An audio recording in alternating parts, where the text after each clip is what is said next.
नमस्कार दोस्तों। UPSC mains master series में आपका स्वागत है। मैंने आपको पहले ही बताया है कि इस सीरीज़ की शुरुआत में सबसे पहले हम सिलेबस को समझेंगे। यूपीएससी के जो चारों पेपर्स हैं जीएस के, उनके सिलेबस को हम इत्मीनान से समझेंगे।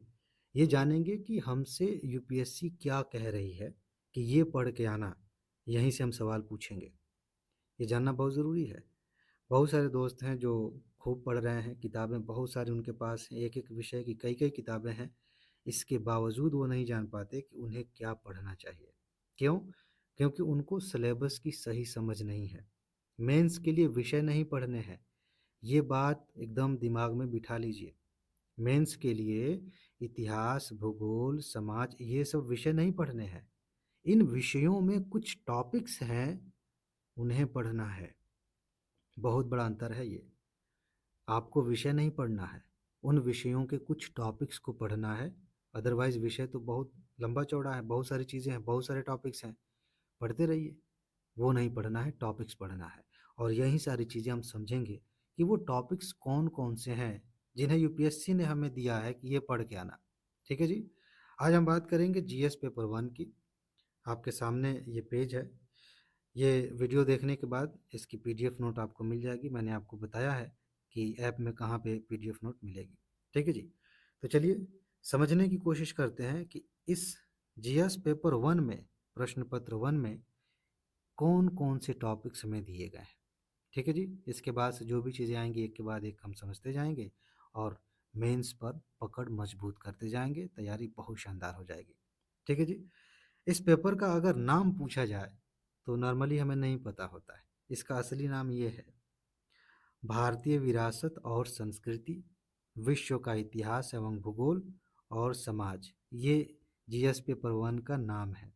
यानी कि बेसिकली इस पेपर में इन्हीं जगहों से प्रश्न पूछे जाते हैं, इन्हीं विषयों को शामिल किया गया है, या फिर थोड़ा और सिंपल कर दें तो इन्हीं विषयों के टॉपिक्स को लिया गया है। अब एक-एक करके हम समझते हैं कि इन विषयों के किन-किन टॉपिक्स को लिया गया है। आप अपनी सुविधा के अनुसार हिंदी और इंग्लिश में देख सकते हैं। मोटे तौर पे मैं हिंदी में ही बात करूँगा।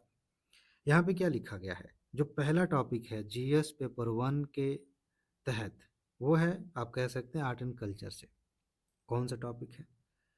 भारतीय संस्कृति में प्राचीन काल से लेकर आधुनिक काल तक, ध्यान दीजिएगा, भारतीय संस्कृति में, इंडियन कल्चर, इसमें क्या देखना है, प्राचीन काल से लेकर आधुनिक काल तक। यानी कि इस हिसाब से अगर देखा जाए तो आधी बात पढ़ के ये समझ में आता है कि इंडियन कल्चर को प्राचीन काल से लेकर आधुनिक काल तक पढ़ना है। बहुत सारी चीज़ें होती हैं कल्चर में, लेकिन बहुत सारी चीज़ों को नहीं पढ़ना है। आधुनिक काल तक क्या? कला के रूप। कला कितने तरह के होते हैं? मोटे तौर पे चित्रकला, संगीत कला, यही सब तो है। तो कला के रूप में हम देखेंगे कि कौन-कौन सी कलाएँ हमें पढ़नी है। वो कैसे पता चलेगा? जब हम पिछले साल के क्वेश्चंस देखेंगे, अदरवाइज़ कला के नाम पे हम कई किताबें पढ़ जाएँगे, ठीक है ना?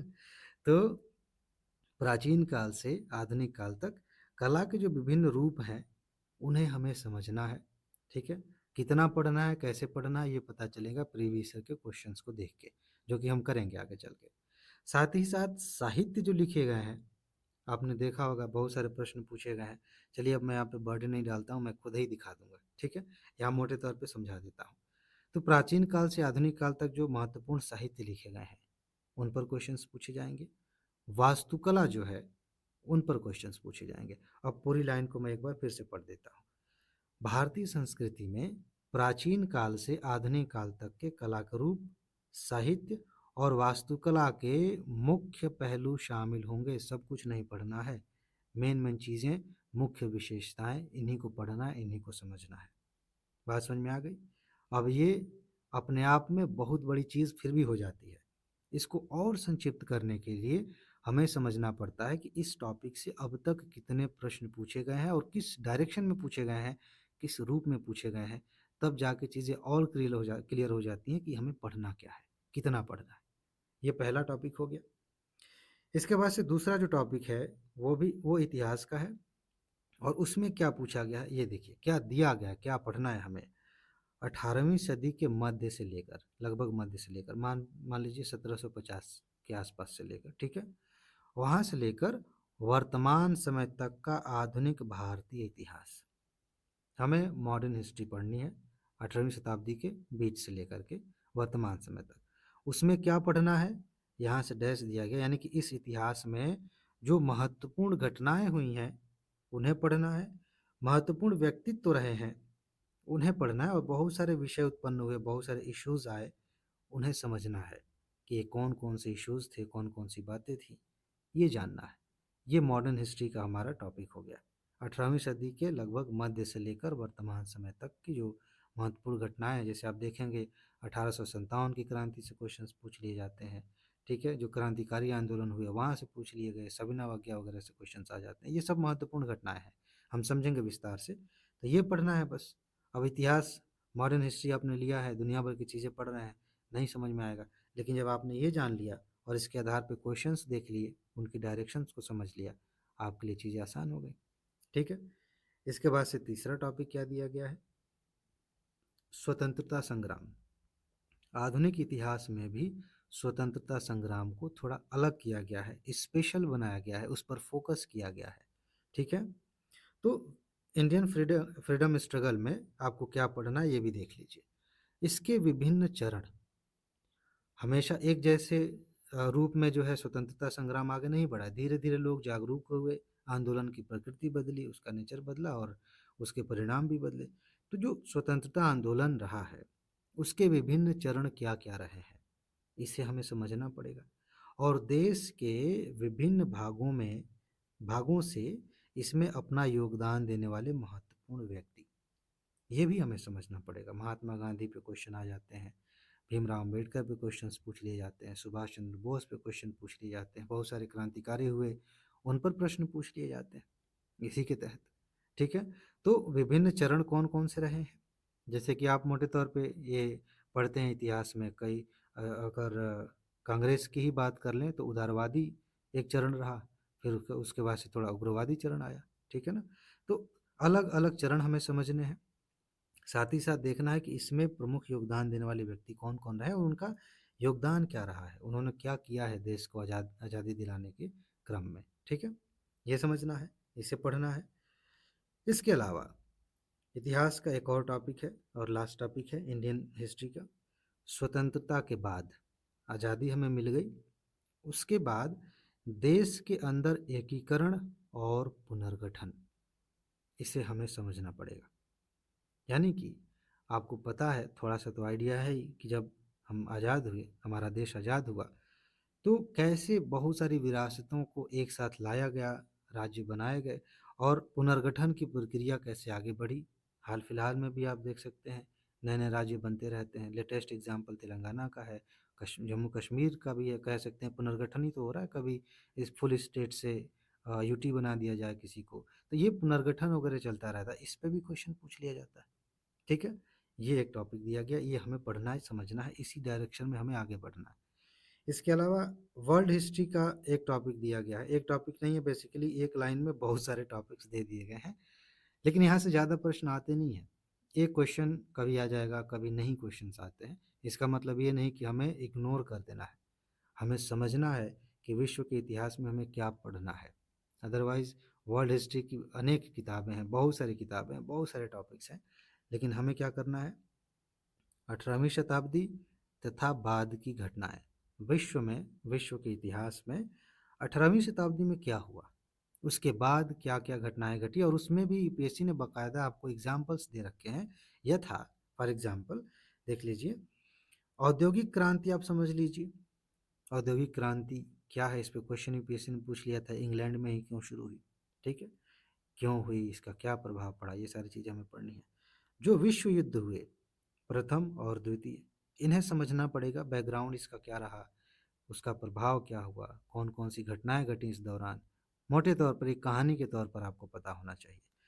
राष्ट्रीय सीमाओं का पुनः सीमांकन, आप देखेंगे जर्मनी का एकीकरण हुआ, इटली का एकीकरण हुआ, बहुत सारे देशों में जो है आप देखेंगे कि सीमाओं का परिवर्तन हुआ, एकीकरण हुआ, वो समझना पड़ेगा।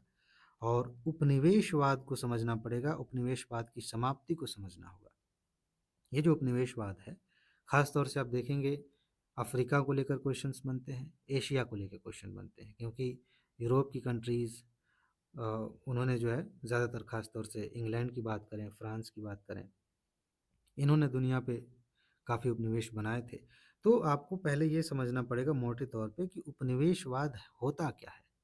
उपनिवेशवाद की मानसिकता क्या होती है? इसकी फ़िलॉसफ़ी क्या है? ये समझना होगा। फिर इसकी समाप्ति कैसे हुई? हमारे यहाँ ही देख लीजिए, हमारे यहाँ से उपनिवेशवाद की समाप्ति कैसे हुई? अफ्रीका पे क्वेश्चंस पूछे गए हैं, उसे आप थोड़ा-सा समझेंगे वर्ल्ड हिस्ट्री में। इसके बाद से कुछ फ़िलॉसफ़ी हैं, किसकी? राजनीतिक फ़िलॉसफ़ीज़ जो हैं, उन्हें थोड़ा-सा समझना पड़ेगा कि साम्यवाद क्या होता है? ये आपकी विचारधारा को ब्रॉड करने में, आपकी सोच को विस्तार देने में बहुत महत्वपूर्ण, ये जो भी 3-4 शब्द लिखे गए हैं, बहुत इम्पोर्टेंट है। आप साम्यवाद को समझिए कि ये क्या है? पूंजीवाद क्या है? पूंजीवाद का असर कहाँ-कहाँ दिख रहा है अभी, ये भी आप समझिए। इसका भविष्य किस तरह का दिख रहा है, इसे भी समझिए। समाजवाद क्या है? इस तरह की कुछ फ़िलॉसफ़ीज़ हैं, वहाँ से क्वेश्चंस पूछे जा सकते हैं। ये यूपीएससी ने आपको बताया है कि साम्यवाद, पूंजीवाद, समाजवाद, इनको आप समझ के आइएगा, ठीक है? इनके रूप और समाज पर इनका प्रभाव, यानी कि साम्यवाद किस रूप में अभी आपको दिख रहा है या शुरुआत में किस रूप में था? पूंजीवाद का रूप कौन-सा रहा है, किस तरीके से बदला है, कहीं ऐसा तो नहीं कि सब एक साथ मिक्स होके चल रहा है, तो इनको आपको समझना पड़ेगा और समाज पर इस तरह की विचारधारा का असर क्या होता है। आप मोटे तौर पे देखेंगे तो विश्व युद्ध में भी इस तरह की चीज़ें दिख जाएँगी, ख़ास तौर से सेकंड वर्ल्ड वॉर के टाइम पे, कि अलग-अलग विचारधाराएँ भी शामिल हैं उसमें, पूंजीवादी, समाजवादी, ठीक है? तो समाज पर इनका प्रभाव क्या हो रहा है, ये भी आप समझिए। ये वर्ल्ड हिस्ट्री के टॉपिक्स हो गए। अब हम बात करते हैं इंडियन सोसाइटी की। देखिए सोसाइटी को 2 हिस्सों में बाँट दिया है यूपीएससी ने। एक नॉर्मली इंडियन सोसाइटी की बात होगी फर्स्ट पेपर में। सेकंड पेपर में जब आप जाएँगे तो सोशल जस्टिस के नाम पे सोशल टॉपिक्स को लिया गया है। ठीक है? तो कन्फ्यूज़ नहीं होना है। हम मेंस के टॉपिक्स आपको देते हैं तो सोसाइटी के नाम से रहता है, उसमें सब कुछ रहता है, ताकि ज़्यादा चीज़ें ओवरलैप ना करें, आपके लिए सुविधा हो जाए। ठीक है? तो ख़ैर वो तो अलग ही है, वो पीडीएफ वाला कोर्स अलग है, पीडीएफ आपको अलग से मिलती है, वो इसमें नहीं है, आपको पता ही है। फिलहाल ये समझते हैं कि हमें सोसाइटी से क्या-क्या समझना है, क्या पढ़ के जाना है। भारतीय समाज की मुख्य विशेषताएँ, हमारी इंडियन सोसाइटी किस तरह की है, ये हमें समझना पड़ेगा। और किताबों से अगर आप समझने की कोशिश करेंगे, तो कई साल लग जाएँगे, बहुत बड़ा सिलेबस हो जाएगा, बहुत सारी किताबें हो जाएँगी। इसे समझने के लिए आपको यूपीएससी के पैटर्न को ही समझना होगा, पिछले साल के क्वेश्चंस को ही देखना होगा, तभी जाके चीज़ें आसान होंगी। ठीक है? तो ये मुख्य विशेषताएँ हम समझेंगे, देखेंगे किस तरह से क्वेश्चंस यहाँ से आए हैं और भारत की जो विविधता है, डाइवर्सिटी है, उसे समझना होगा। दुनिया में एक बड़ा ही खूबसूरत देश है भारत, जहाँ पे इतने तरह की विविधता है। भाषा के आधार पे, जाति के आधार पे, जाति से मतलब मेरा रेस, जो ह्यूमन रेस है ना, उसके आधार पे विविधता है। बहुत सारी चीज़ें हैं, धर्म के आधार पे भी है, ठीक है? तो इसे हमें समझना पड़ेगा, इसके सामने क्या चुनौतियाँ हैं, इसके क्या फ़ायदे हैं, इसके क्या नुकसान हैं, ये सारी चीज़ें हमें पढ़नी होती हैं, ठीक है? इसके अलावा जो 7वां टॉपिक है, वो है महिलाओं की भूमिका। महिलाओं से हर साल क्वेश्चंस आते हैं, 1, 2, 3, 4 तक प्रश्न आ जाते हैं एक ही पेपर में, ठीक है? लेकिन अलग-अलग एंगल से आते हैं। तो महिलाओं की भूमिका क्या है? और महिला जो संगठन है, इन पर भी क्वेश्चंस आते हैं। महिला संगठन, जनसंख्या और संबंधित मुद्दे, जनसंख्या बढ़ रही है, जनसंख्या से बहुत सारी समस्याएँ उत्पन्न हो रही हैं, उनको समझना है, उनका हल निकालना है। साथ ही साथ गरीबी और विकासात्मक विषय, आपको गरीबी भी समझना पड़ेगा कि गरीबी हमारे देश में किस तरह की है, किस लेवल की है, क्यों है, इसका उपाय क्या हो सकता है, इस पर क्वेश्चंस आ जाते हैं। सेकेंड पेपर में भी आपको ये टॉपिक दिखेगा, गरीबी और भुखमरी टाइप का, ठीक है? इसके अलावा शहरीकरण से क्वेश्चंस पूछे जा रहे हैं। शहरों की समस्याएं बढ़ रही हैं, प्रदूषण बढ़ रहा है, शहरों में बाढ़ आ रही है, यहाँ से क्वेश्चंस पूछ लिए जाते हैं, ठीक है? तो इसे भी हम क्वेश्चन के माध्यम से समझेंगे। तो शहरीकरण की समस्याएं और उनके रक्षोपाय, कैसे हम इन समस्याओं को दूर कर सकते हैं, ये हमें पढ़ के जाना है, ये समझना है। आगे बढ़ते हैं। 8वां जो टॉपिक है, देखने में एक लाइन है बस इतना ही, लेकिन यहाँ से क्वेश्चंस खूब पूछे जाते हैं, कि भारतीय समाज पर भूमंडलीकरण का क्या प्रभाव है। ग्लोबलाइजेशन का क्या प्रभाव है। आप जानते ही हैं ग्लोबलाइजेशन, सिंपल सी बात कहें तो पूरी दुनिया अलग-अलग स्तरों पे जुड़ी हुई है, काफ़ी हद तक जुड़ी हुई है। हर चीज़ का असर हर दूसरी चीज़ पे हो रहा है, ठीक है ना? तो यही है मोटे तौर पे, बाकी विस्तार से आप पढ़ेंगे तो आप सब कुछ जानेंगे। लेकिन मुद्दा ये है, डायरेक्शन ये है कि इस भूमंडलीकरण का हमारे समाज पर, भारतीय समाज पर क्या प्रभाव पड़ रहा है। चाहे एजुकेशन की बात हो, खान-पान की बात हो, पहनावे की बात हो, मानसिकता की बात हो, हर स्तर पे आपको समझना होगा। बाकायदा एग्ज़ाम्पल्स, क्योंकि ऐसे क्वेश्चन खूब आते हैं, यूपीएससी बार-बार कहती है उदाहरण दीजिए, उदाहरण दीजिए। तो उदाहरण आपके पास अच्छे-अच्छे होने चाहिए, ये हमें पढ़ना है। इसके बाद आगे बढ़ते हैं। इस फर्स्ट पेपर में जो 9वां टॉपिक है, यहाँ से भी क्वेश्चंस आते हैं। सामाजिक सशक्तिकरण, सोशल एम्पावरमेंट पे क्वेश्चन पूछा जाता है। कैसे किया जा सकता है, इसके सामने क्या-क्या चुनौतियाँ हैं? सबसे पहले तो आपको यही समझना पड़ेगा कि सामाजिक सशक्तिकरण है क्या? इसके बाद संप्रदायवाद क्या है? संप्रदायवाद एक समस्या है या कुछ और है, इसे समझिए। इसका प्रभाव क्या होता है? इसको कम किया जा सकता है क्या? इस तरह की बातें। क्षेत्रवाद को समझना पड़ेगा। क्षेत्रवाद बहुत महत्वपूर्ण टॉपिक है, यहाँ से अक्सर क्वेश्चंस पूछे जाते हैं कि ये रीजनलिज्म क्या है, कि अपने रीजन को ही, अपने क्षेत्र को ही ज़्यादा महत्व दे रहे हैं, चाहे वो भाषा के आधार पे दें या क्षेत्र के आधार पे। जे क्षेत्र से मतलब भौगोलिक क्षेत्र की बात हो रही है, उस आधार पे। तो इसका क्या असर हो रहा है, देश की एकता अखंडता पे इसका क्या असर होता है, सुरक्षा पे क्या असर होता है, इस दृष्टिकोण से आपको पढ़ना होता है। और धर्मनिरपेक्षता, यहाँ से यूपीएससी बार-बार पूछ लेती है कि भारतीय धर्मनिरपेक्षता और जो पश्चिमी धर्मनिरपेक्षता है, उसमें क्या अंतर है? बाकायदा आपको ये समझना पड़ेगा। ये टॉपिक है आपका। इसके अलावा अब हम भूगोल की तरफ बढ़ रहे हैं। भूगोल से कौन-कौन से टॉपिक्स हमें पढ़ने हैं, ये थोड़ा-सा समझ लीजिए। इस लाइन को पढ़ के लगेगा कि भूगोल तो सब कुछ हमें पढ़ना पड़ेगा, क्योंकि साफ-साफ लिखा है, विश्व के भौतिक भूगोल की मुख्य विशेषताएँ। अब भौतिक भूगोल, फिज़िकल ज्योग्राफी अपने आप में बहुत बड़ा टॉपिक है। लेकिन कायदे से जब आप पिछले साल के क्वेश्चंस देखेंगे तो सीधा-सीधा समझ में आएगा कि इसमें भी बहुत ज़्यादा नहीं पढ़ना। ये नहीं कि बहुत बड़ी-बड़ी किताबें, मोटी-मोटी किताबें लेके बैठ गए और भौतिक भूगोल पढ़ने जा रहे हैं विश्व का, ऐसा नहीं करना है। पिछले साल के क्वेश्चंस देखेंगे, आपको साफ-साफ दिखेगा कि कुछ ही टॉपिक्स हैं जहाँ से घुमा-फिरा के क्वेश्चंस पूछे जा रहे हैं, ठीक है? तो फिज़िकल ज्योग्राफी हमें पढ़नी है, वैसे भी प्री के लिए आप फिज़िकल ज्योग्राफी पढ़ते ही हैं, बस मेंस के लिए थोड़ा स्पेसिफिक हो जाना है, ठीक है जी? उसके बाद से ये टॉपिक देखिए, क्या है? विश्व भर के मुख्य प्राकृतिक संसाधनों का वितरण। अब प्राकृतिक संसाधन में एग्जाम्पल के तौर पे पेट्रोलियम ले लीजिए, कोयला ले लीजिए, लौह अयस्क है, और भी समुद्री संसाधन है। तो ये जो संसाधन है, ये दुनिया में कहाँ-कहाँ पे हैं? जो मोटे तौर पे जो प्रमुख संसाधन है उनकी बात हो रही है, ठीक है? इसमें बाकायदा कोष्ठक में दे रखा है, दक्षिण एशिया और भारतीय उपमहाद्वीप को शामिल करते हुए। इसकी ज़रूरत थी नहीं, क्योंकि विश्व कह दिए तो विश्व में भारत भी आ गया। लेकिन अलग से अगर कोष्ठक में ये बात लिखी गई है, तो यूपीएससी याद दिला रही है कि विश्व का मतलब सिर्फ बाहर ही मत झाँकते रहो, इसमें भारत भी है। भारत के भी प्रमुख संसाधनों पे क्वेश्चन पूछा जा सकता है। पूछा गया है, पूछे गए हैं प्रश्न। फिर से विश्व और कोष्ठक में क्या लिखा है? भारत सहित। यानी कि भारत पे यहाँ भी फिर ध्यान देना, क्योंकि क्वेश्चंस भारत को लेकर ज़्यादा पूछे गए हैं। तो विश्व के विभिन्न भागों में भारत को लेते हुए प्राथमिक, द्वितीयक और तृतीयक क्षेत्र के उद्योगों को स्थापित करने के लिए जिम्मेदार कारक। ये प्राथमिक, द्वितीयक, तृतीयक आप जब इकोनॉमी पढ़ते हैं तो वहाँ से आप आसानी से समझ जाते हैं कि ये क्या है। बहुत सिंपल सा कंसेप्ट है, मेरे ख्याल से आपको पता होगा। तो इन तीनों स्तरों के जो उद्योग होते हैं उनको स्थापित करने के लिए कौन-कौन से कारक जिम्मेदार हैं, ठीक है? क्या-क्या इनके सामने चुनौतियाँ आती हैं, ये आपको समझना पड़ेगा। ये टॉपिक में दिया गया है, ये आपको पढ़ के जाना है।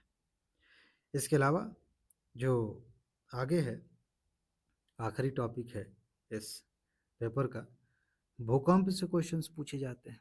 भूकंप क्यों आते हैं? विश्व में कहाँ-कहाँ पर सबसे ज़्यादा आते हैं? अगर भारत की बात करें तो भारत में क्यों आते हैं? कौन-कौन सी जगह है जहाँ पे आते हैं? और भूकंप में अगर थोड़ा और टेक्निकल जाएँ तो भूकंप के आने के जो कारण है वहाँ से लेकर के भूकंप को मापते कैसे हैं? उस पर भी क्वेश्चंस बन जाते हैं। इसी तरह से सुनामी के बारे में आपको पता होना चाहिए कि सुनामी क्यों आती है? कहाँ आती है? क्या संकेत हैं इसके? कैसे बचा जा सकता है? ये सारी चीज़ें। और साथ ही साथ ज्वालामुखी हलचल, ज्वालामुखी के बारे में भी ये सारी चीज़ें आपको जाननी है। थोड़ा-सा इसमें एक पॉइंट जुड़ जाएगा कि ज्वालामुखी के प्रकार आप थोड़ा और समझ लें। ज्वालामुखी से बहुत तरह की स्थलाकृतियाँ बन जाती हैं, उन्हें भी आपको समझना पड़ेगा। चक्रवात से बहुत क्वेश्चंस पूछे जाते हैं। ये जो कुछ भौगोलिक घटनाएँ हैं, यहाँ से क्वेश्चंस आते हैं। चक्रवात आप दोनों तरह के चक्रवात समझिए, जो उष्णकटिबंध में आते हैं वो भी, और जो शीतोष्ण कटिबंध में आते हैं उनकी विशेषताएँ भी, उनकी आपस में तुलना भी, उनसे क्या-क्या दिक्कतें आती हैं, क्या-क्या समस्याएँ उत्पन्न होती हैं, कैसे इनसे बचा जा सकता है, यानी कि इनसे होने वाले नुकसान को कैसे कम किया जा सकता है, ये सारी चीज़ें आपको पढ़नी है। ठीक है?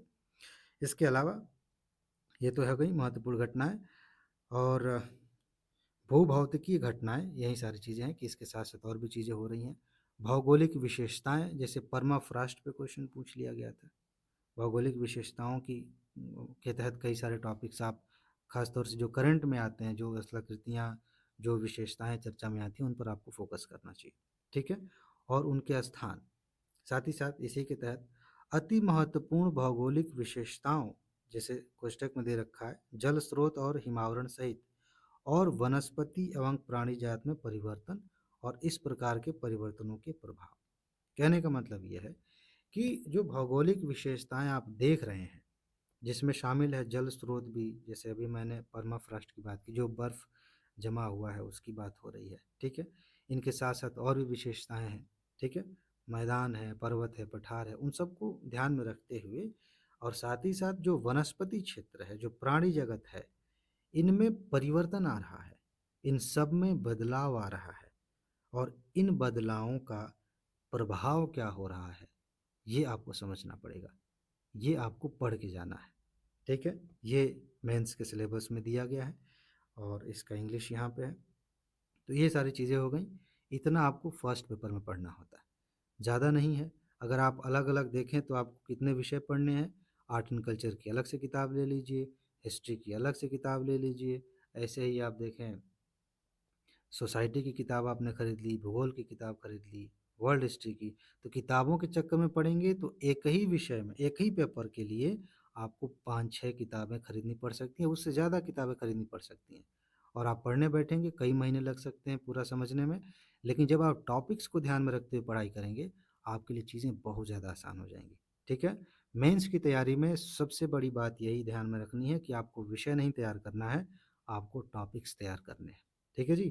तो इस वीडियो को आप कई बार देख लीजिएगा, इसकी पीडीएफ आप ले लीजिए, डाउनलोड कर लीजिए, पूरा सिलेबस अच्छे से रट लीजिए, याद कर लीजिए, दिमाग में बिठा लीजिए, ताकि आगे भी जब हम पढ़ें, वहाँ भी समझ में आए। जब ये कोर्स आप अच्छे से कंप्लीट कर लें, उसके बाद जब आप अपनी किताबें पढ़ें, करंट अफेयर पढ़ें, तो आप साफ-साफ देख पाएँ कि कौन-सी चीज़ आपके काम की है, किस रूप में काम की है, कितनी ज़्यादा काम की है, और कौन-सी चीज़ें बकवास हैं, छोड़ देनी चाहिए। ये सब समझ में आएगा, जब आपके दिमाग में सिलेबस अच्छे से बस चुका रहेगा। ठीक है जी? तो बस इसमें इतना ही है। अपना ख़्याल रखिए, खुश रहिए, मस्त रहिए, मुस्कुराते रहिए, जल्दी से सफल होइए और ज़िंदगी को एन्जॉय करिए। आगे मिलते हैं। नमस्कार।